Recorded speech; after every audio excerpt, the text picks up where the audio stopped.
Welcome to the show, sir. Thank you. Thank you very much. I am very, very happy to be here. And what's the latest out there? I mean, I'm just going to let you run with it today. You start off right up the front. There's a lot of financial news going on out there around the world. The boys out there are doing their dastardly deeds, so to speak, behind the scenes. Spain is getting themselves in bigger doo-doo, and now we hear stories about Ireland about to fold, and the United States Congress and the Senate have adjourned with just an emergency bill to basically run the government while they're out there trying to save their jobs. So I'm sure you've gotten some inside information. So what's out there for the guys with the gold as high as it's been in its history? Well, we covered a lot of subjects there. Let's start with Europe. Major demonstrations in Brussels, 100,000 people from all over Europe expressing their unhappiness with the austerity program and increased taxes.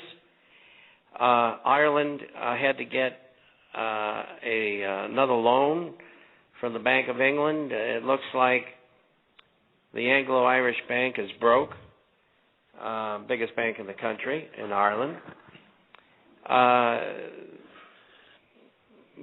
They're probably as bad off as Greece is, for different reasons. Spain has been doctoring their books. All the stuff that you've seen come out of Spain is all phony, and I'll probably have a follow-up report on that in the next maybe in the next issue, but I don't know for sure because I'm trying to get the details of what actually they've been doing. General discontent in Europe. You can't raise taxes and have austerity without having a deflationary depression. And that's what's going to happen in Europe if they continue to do what they're doing. And I think it's deliberate. If they wanted to prolong the agony, they would do what the U.S. is doing, and that's creating money and credit to keep their economies going. Evidently, they've made a different decision. The different countries, mostly the Eurozone, and England is no better off than Greece, Ireland, and Spain, nor Italy. So there's all kinds of problems over there. We saw the euro close today at a new recent high, 136.26. That was off actually 12 basis points from yesterday, which is 136.22. Well, they said it was off 12. It traded after I got the quote, but it's around there. And that'll probably come back down again, maybe to 128 or so, with these troubles that are going on.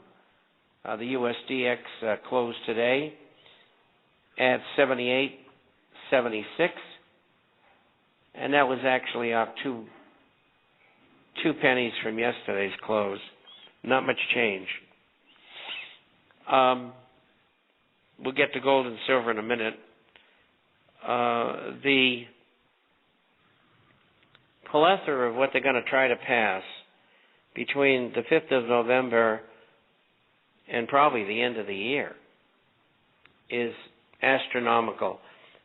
You've got the administration wanting to get past $200 billion in plant and equipment tax credits, $100 billion for research tax credit to mostly major corporations who are loaded with $2 trillion in cash. They need it like they need a hole in the head. That's not the right place to spend money if you're going to spend it. $50 billion for infrastructure, which I don't disagree with, and it'll put a lot of people to work. $50 billion for people who are underwater on their mortgages. I don't think that's going to fly, and because it's legally impossible. And I just don't think it's going to be done. And then, it's been 2 months since they allocated $34 billion for extended unemployment. They're going to have to do it again. So that's on the tap. And so they're looking for $650 billion. My guess is they'll get $500 billion. And then the Federal Reserve will spend over the next year $2 trillion. And so that'll be $2.5 trillion. And they'll do the same thing the following year. And we'll have inflation, and then we'll have hyperinflation, and probably after 2 years we'll probably have devaluation, revaluation, and that'll be on a multilateral basis along with default on debt by countries. And that can happen any time over the next 2 to 2.5 years. Probably later rather than quicker. There's rumors bouncing around that in the next week there's going to be a devaluation. I don't believe that. And people do that to attract attention to sell something. And I don't think that's right. And I don't think they get any kind of information. It's the same people who keep on doing the same thing all the time. And it disgusts me. They're also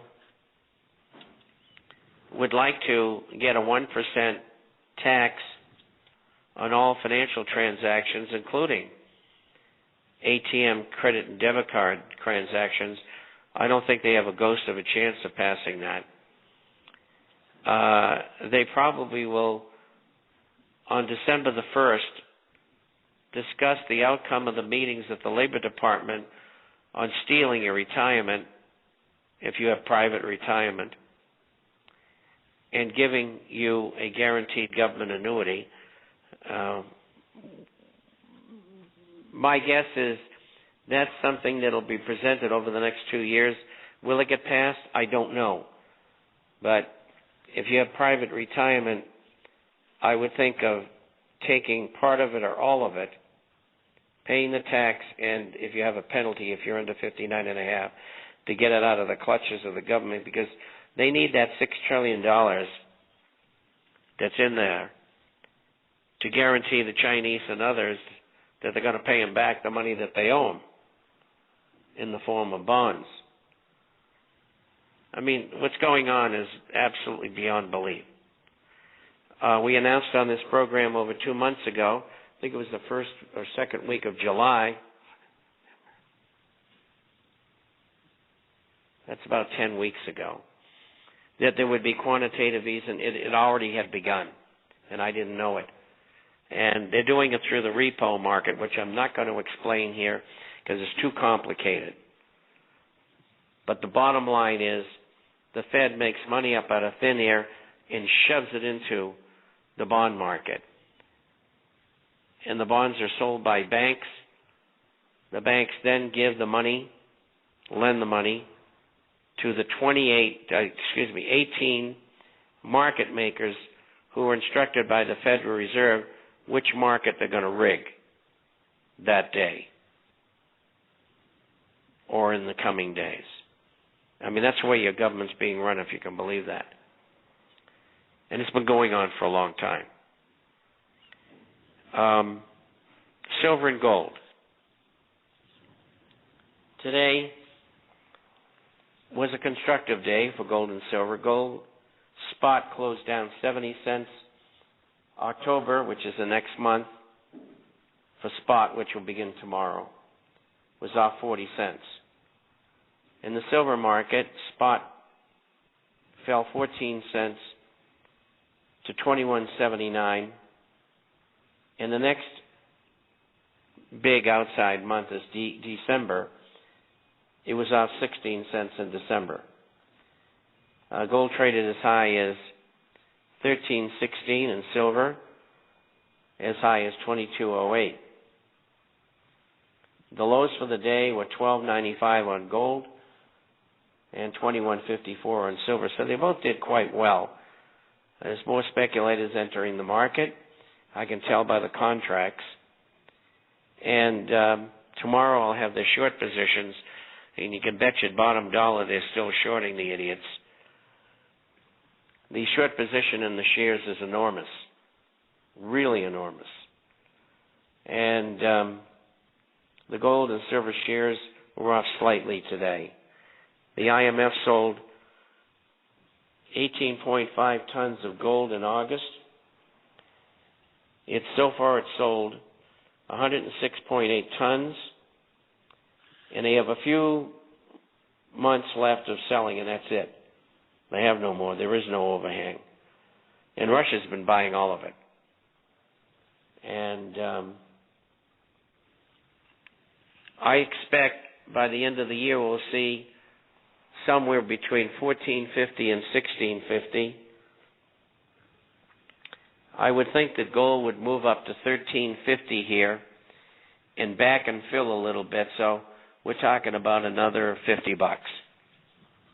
And it's not going to be very long that it will stay there. And then it'll make a run for 1650 before the year is out, maybe quickly, because the markets are very volatile, and they'll get more volatile.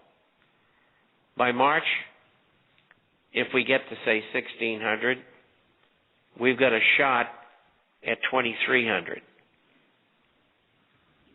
And the war between gold and the dollar is still going on, but the dollar is losing big time. All the currencies in the world are falling against gold. They've fallen about 20% this year. And the average for the last 9 years, compounded, has been 19.6% yearly gains in gold. And all the subscribers are in there, and they're all making money. And we got a long, long way to go here.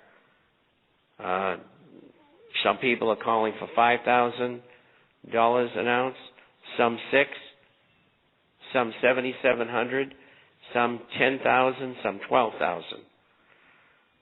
So I don't know where it's going, but it's going up. And it's not too late to get in, because you want to protect what you've got if you have investable funds. A lot of money is going to be made far beyond replacing the loss in purchasing power in the fall of the dollar. And so you've still got a long way to go, and there's a lot of purchasing power to be saved, and there's a lot of money to be made.